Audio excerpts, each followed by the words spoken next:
Coming up on Esoteric Atlanta.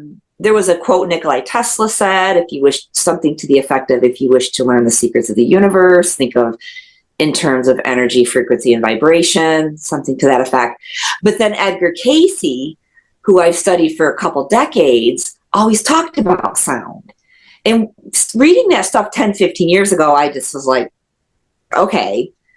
But now I have a totally different respect for his readings that he did at that time. So I've went back to Edgar Cayce a bit. As they said, they try to convince us, the Lizzies, that we gave consent to be abducted.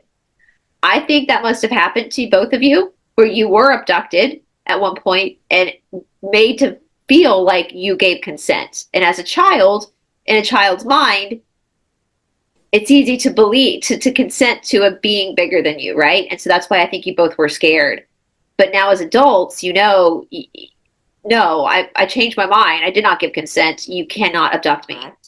I have. What if some of our Capitol buildings were buildings from Atlantis? Oh, I believe that. I think a lot of the Tartarian buildings are Atlantean.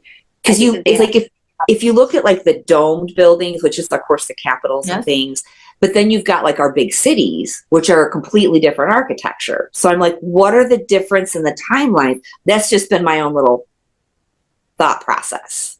Yeah, I think that's why the darkness can't create anything. It can only invert from the light. So that's the reason why. I know the Cassiopeians say Washington D.C. is a fourth density entry point.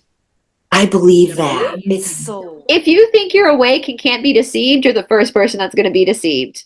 Make sure to join us on Thursday, June 19th at 10 a.m. for this riveting episode where we talk about so much from secret elixir, sound healing, alien abductions, lizard people, sins of the church. We talk about every conspiracy under the sun, and we do hope that you will join us in the comment section at 10 a.m. Eastern Time on Thursday, June 19th.